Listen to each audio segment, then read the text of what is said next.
way of putting it together. And apparently, from the people he's visiting, he says he visited Abubakar. I'm sure he visited IBB. Yeah. I think he's had some discussions with Danjuma that is very close. And all of them, some of them are probably worried about the way the country is going, and they wouldn't want it to go up in flames. Not so much that they love the country, but it's also an act of self-preservation. And I'm sure you fairly understand what I'm talking about. And so they're looking at the various scenarios. And I must say, I've expressed to Sheriff, he will deny, of course, if you ask him. That's how he is. He will deny. I don't know. I would deny. But I've expressed to him the fact that I have a worry about how the aftermath of the elections, depending on which way it goes. I believe, given the level of suffering and whatever, that the thing that is holding this country now and hasn't torn it apart completely is the fact that people are looking forward to casting their votes in 2023. Whether it would be for change or for same of the same, that's left for the people to decide. But some people are thinking, those who can take a peep into the future, and are saying to themselves, so what if this election goes in a certain way? How do we contain the aftermath? And the aftermath, I am sure, is what the concerned stakeholders would not want to consume them. And so if you are very, very perceptive, if you can think deeply and take some time off, take some time off and give yourself a quiet moment, you will have an idea of what Obasanjo is up to. In the case of Wike, I said this yesterday on Wazobia, that Wike is playing a very dangerous game. And I just hope it doesn't backfire on him. Okay, so yes, now you are the beautiful bride. So what are you bringing to the table?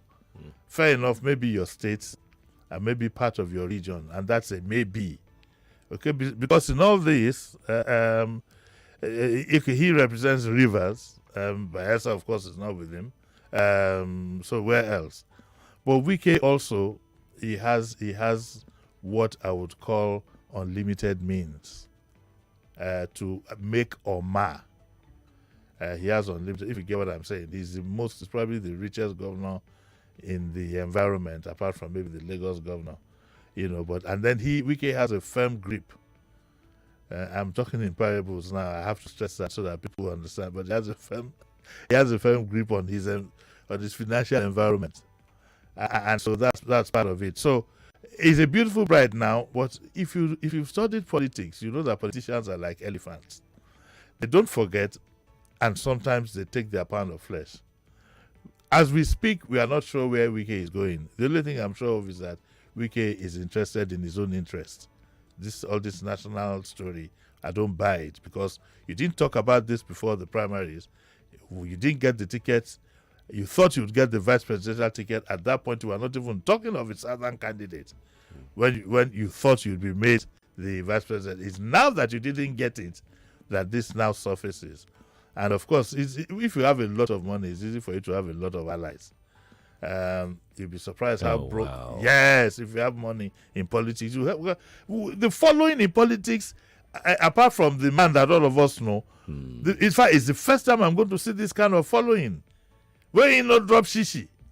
The following, if you hear Mr. Fix-It, the other man that was Mr. Fix-It.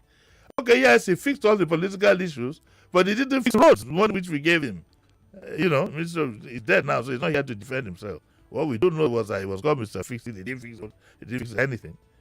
Fix political. So you're following in politics to a large extent.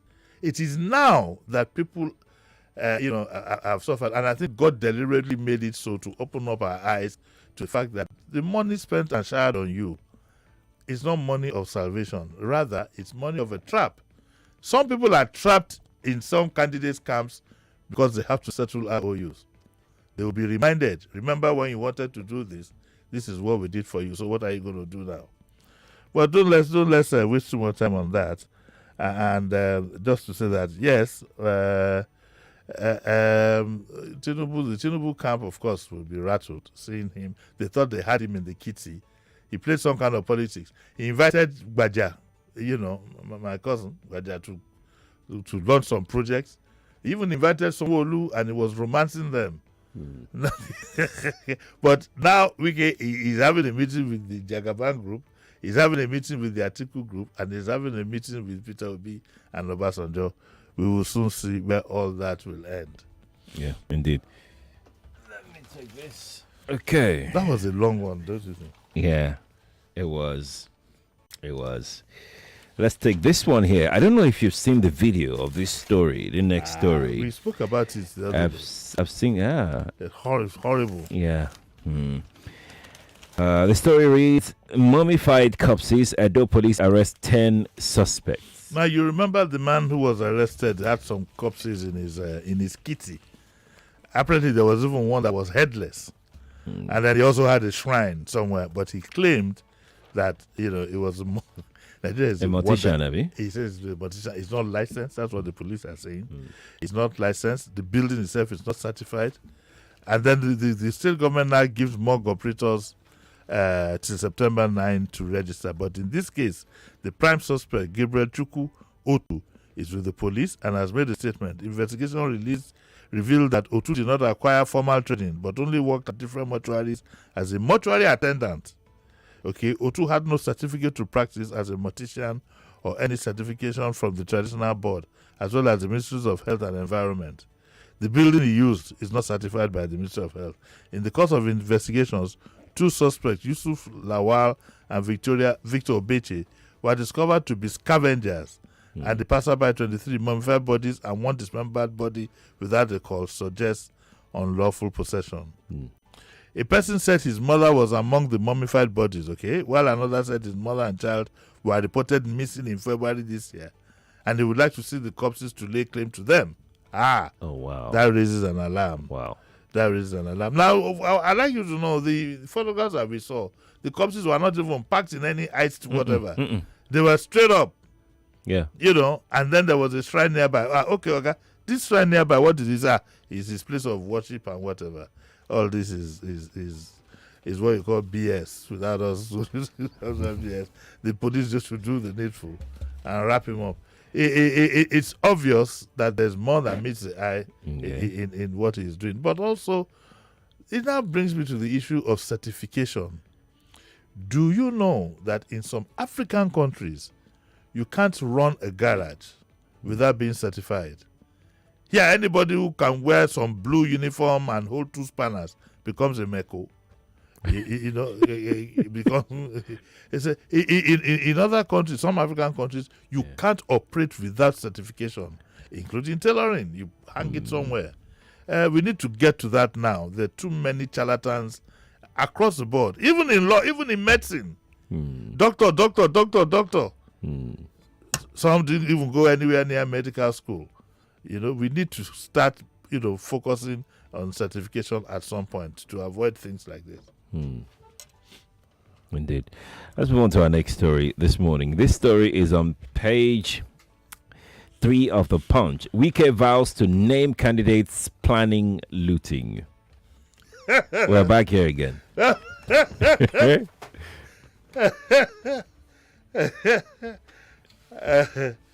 Oh dear. I mean, there's a lot of fun in politics. You just sit down and relax.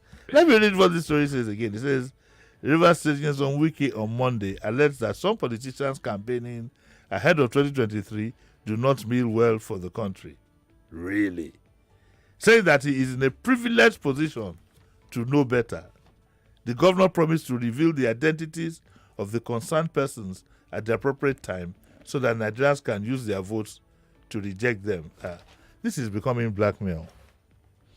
This is gradually becoming blackmail. I'm telling you, he's making some people shiver now. And it says, according to a statement by his special assistant on media, Kelvin Ebiri, the governor spoke at the commencement of construction or whatever. And he says, this is what the statement says. It says, I'm privileged to know, and at the appropriate time, I will tell you who these people are. You need to know what is happening in Nigeria. Forget about all these people running around saying they want to rescue or save you. Just watch to see what is going to happen next. all of us should be calm concerning what is happening in the PDP. I say all of you should just remain focused. All of us remain focused and just wait till at the appropriate time and do the needful. About him vowing to name those who are planning looting, I'm not surprised that he would know them. But I would need somebody to translate this one. Yeah. He should know them anyway. He should know them. I mean, he should know them. He's mingled with them. Talking about frankly speaking, actually, I don't care. No, I think he's wasting our time. No, I'm having fun. I'm having fun and looking at the gentleman. He must think he's talking to fools. Exactly. I would heard the proverb about birds. Or the other Yoruba one. I mean, what are you talking? I mean, come on. That talks about the man who knows the footsteps going upstairs. That's the most polite way I can put. I better put this one aside. This was just a bit of fun. I mean, why? Sheriff. Sheriff. Time will tell. Time will tell, Abi. All of us will soon know those who have been looting. Okay. All right. Okay. But isn't it laughable? Yeah. Does Wike think that we don't know those who have been looting? I mean, do we need him to tell us that? We don't need him. We know now. No, let's leave this one for now. Okay. All right. Well, we know now. Every time I say Sheriff, I'm remembering Uche. What happened to Uche? Uche who said he had done his research. So Wike has done his research and he knows so. I like second base, Jerry. Let's move on to the next. You know, there's something that gives you the impression that politicians take us for granted. Yeah. Some of the spins that you see, you know, they're laughable. You ask yourself, who is this supposed to convince now? Yeah. I've heard so many in recent times, and we just got started. Yeah. When campaign starts, you will hear all kinds of things. All kinds. My brothers and sisters, the major place to focus on is on the antecedents of any candidate. Start from there. Look at their records. Don't listen to the rhetoric. I keep telling you, the manifestos are written by 3-4. These days that ASUU is on strike, it's not too difficult to get 3-4 lecturers, eggheads to put something together. Look at antecedents. That's the first place to start. Check out the history. From way back, check out the history. If it doesn't add up, then there's a problem somewhere. Let's move on. Let's move on, Jerry. Let's go to page 8 of the Punch. ASUU declares indefinite strike. Plans increased media engagement. This ASUU thing is becoming boring for us to report because we are not going forward, we are not going backwards.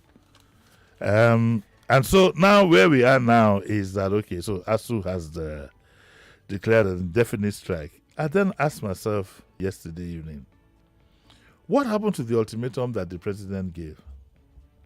The president? Yes. Oh, the 2 weeks he gave to yes. the What? minister. So the 2 weeks is up. So what has he done since then? Has he fired anybody? Has he reassigned anybody? Has he asked to look at the issue himself? You see, these things are telling us the things we need to consider when we are going to choose the next president. Because education is so vital. And I keep saying it. I don't see why the president can't clear his desk for 2 days and sit down with this ASUU group and whatever and solve this problem once and for all. And not make it a labor problem as such. To invite them over to say, maybe even outside ASUU Rock to maybe Jaws or someplace and say, look, gentlemen, let us solve the education problem. It's gone beyond the strike. It's become a big problem. And what we expect is our leader to sit with these people and say, look, let us all come together and form a joint committee, which I will head. Do you understand what I'm saying? And let us solve this problem once and for all. We are going to lock ourselves in until we find a solution. I have a fair feeling that that's the kind of thing Obasanjo would have done. I think the president may not even have to be on this. I think the vice president, could be told to sort this out. No, because just give him the power to do it. A leader, he will get it done. The leader should have the pain to say, I want to solve this thing. So when we are at that meeting for the 2-3 days, we are not going to ask authority from anybody again. We are signing off and leaving. That's why I said him. Clear your desk for 2 days. Listen, Don't- it's not gonna. We're not gonna get that.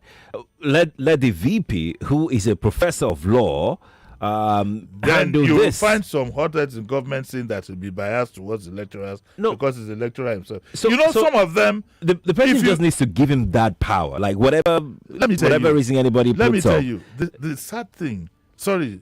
Yes. The sad thing is that we don't seem to appreciate the thought processes of some people in government. Mm-hmm.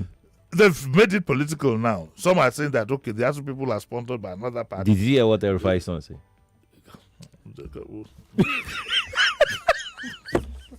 I'm sorry to spoil your mood. What he said is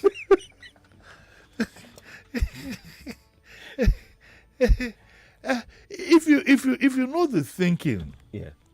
of a lot of people in places of power Yeah. who see themselves as privileged and are distant from this problem, they don't see it like you and I. They don't see it. They don't see it the way we see it. You understand? Yeah. For them, it's even become political. And that's why, because of the importance that I think this thing has for too long, 2-3 days, clear your desk, sit and face it. By the time we get to the president again, the vice president, you have to go and get authority. You can't go through all that anymore. We must have a sense of urgency. I tell you this, we should be thankful for the elections that are coming in 2023. Maybe this country would have gone under. The way things are being handled. Are we not even at bigger risk because the kids will be at home? I mean, the students rather will be at home. Anyway, let's see how it goes. Okay. Let's see how it goes. Let's go to the Guardian. On the front page, this story reads: 2023 FG to borrow 11 trillion naira, spend 3.36 trillion naira on subsidy. There we go again. Yes, I agree. It's good to borrow, but how do you borrow 11 trillion and spend 3.3 trillion out of it on subsidy? On subsidies, unproductive. I don't understand the economics of this. And it says that Nigeria to spend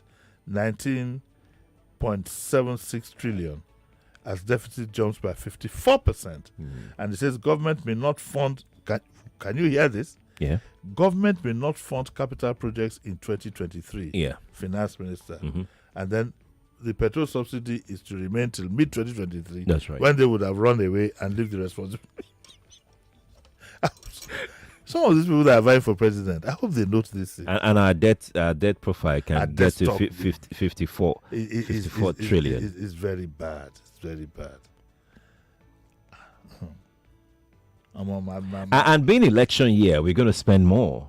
yeah. I mean, where we're gonna get 11 trillion naira to Jerry, you borrow have to start from? getting used to sitting like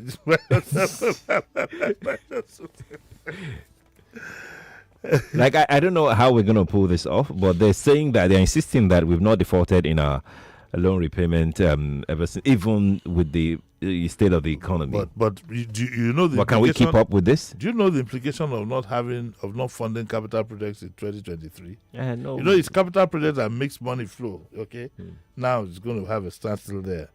That's a point, actually. Yes. When you hear, for example, that, do you know the number of people that have been employed directly or indirectly, for example, by the rail that was just, that is ongoing, or the construction of the second Niger bridge? Do you know the kind of do you know what kind of spread you have from such an activity? And construction companies, yes. workers, Yes. Sometimes when you want to direct, reflate, indirect. when you want to reflate your economy, sometimes you target certain projects to Yeah. allow money flow. Right. And in 2023, there will be nothing like that. I'll liberate it down. Okay. That's one way to look at it. That's one critical way to look at it. Well, the other one is we can't afford it. Things are not looking good.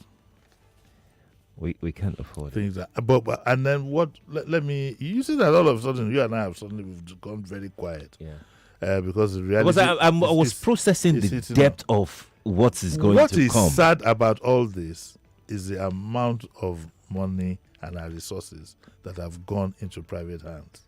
Yeah. We can see it and nobody can do anything about it, including those who claim they know others who is going to shop Who is on going and so on to, and so on. yes.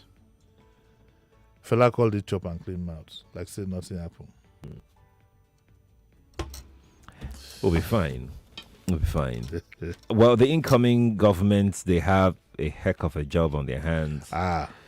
Let me prepare your minds. Whoever becomes president next year has a Herculean task on his hands. Jigby. At some point, he will regret ever attempting it. And I hope that there won't be so much unrest. That's why I'm worried about how to handle the aftermath of that election. That would be our first challenge. Let's go to page 18. Aviation crisis, airlines cut workforce, Dana malls resumption. I don't want to actually go ahead and picket a company, but I think the record of this airline, the record that he has, it demands that we take a second look. He's had a crash, then he's had a near crash, and so on and so forth. And I think it's if they're mulling resumption, then the government has to keep a very big eye. I'm sorry I have to state this, but we have to think of the safety of our people. Remember, aviation is not just about those in the air. There's also about those on the ground where the plane go come meet.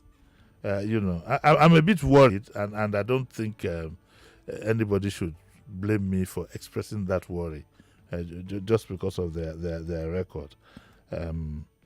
It says here that it was gathered that although the airline's operation were grounded last month by NCAA, its staff were not laid off as efforts were on to get the carrier back to flight operations in September. And says everybody is working except those who attend to customers and they were paid and so on and so forth. But I think the government should take a second look at this airline and make sure that, because the question again you ask yourself is the airline industry even viable in Nigeria as we speak? If it's not, let's close them down. Close them down. Yes, look, let me explain now. Okay. The last thing you want is to have airlines running a business that is not viable. They will cut corners. Yes, they will. They will cut corners. And we've been down that road before, about 10 years ago or thereabout. They will cut corners. And who? So if you can't run these things, they should shut everybody down until we are ready to do the needful. And how many things is the government going to subsidize, really, in real time? Are you going to subsidize aviation fuel again? Are you going to?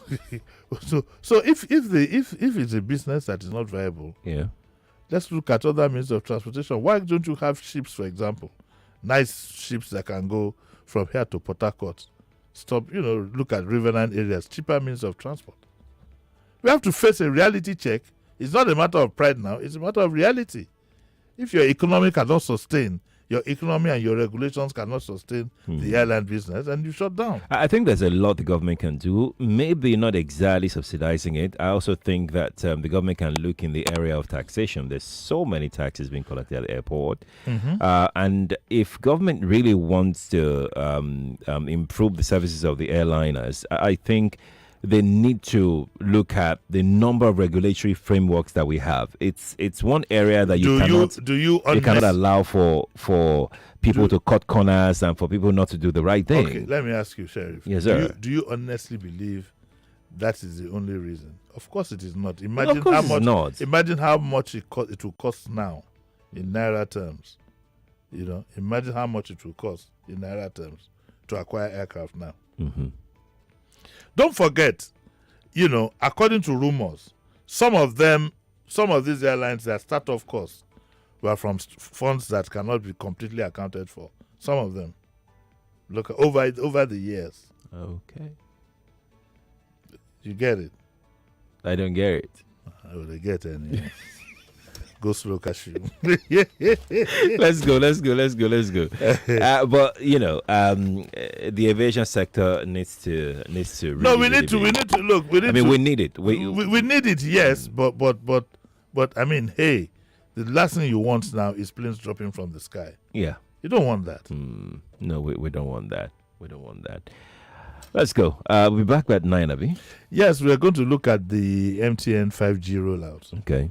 Okay. because of all the concerns that have been said about 5G, including that of a pastor. We'll get it all solved today. We'll have the chief marketing officer of MTN. She'll be here at 9. You're not asked what I'm talking about now. What are you talking about? I'm having the presidential candidate of SDP. But I heard you in the morning. What should I ask? You not ask again now. But I heard you in the morning. Bob, I heard it with my ears. What surprised me, and I'm sorry to say this, it was the first time I was hearing the band's name. Oh wow! Okay. Let's go into that interview right now. Lagos, thank you for joining us. We have to go. I'll be back at 9. All right. They don't disconnect your line sake of say you not link your national identification number to your MTN number. Make you no worry. If you And I want to assume that you would run because I want to give the listeners context for the conversation. In 2019, you were running mate to Atiku Abubakar. What did you learn then that you will not repeat this time? Yes, when is the president coming out to address us? There's a few things. One, I have a burden and a passion for young people. The fact that you have elected a man does not mean then you begin to order him around. The president will do whatever is good for the country at any given time. Mr. Adeshino, isn't the president responsible to the people? What should the next president do to root out stakeholders who are complicit? You fire those. Those that need to be fired are fired. It's looking like a brand new Chelsea, attacking with so much fluidity. And what can you say about that, Martin? I know you follow Chelsea quite closely. I live close to the Chelsea training ground. That's what you mean by that. I'm not a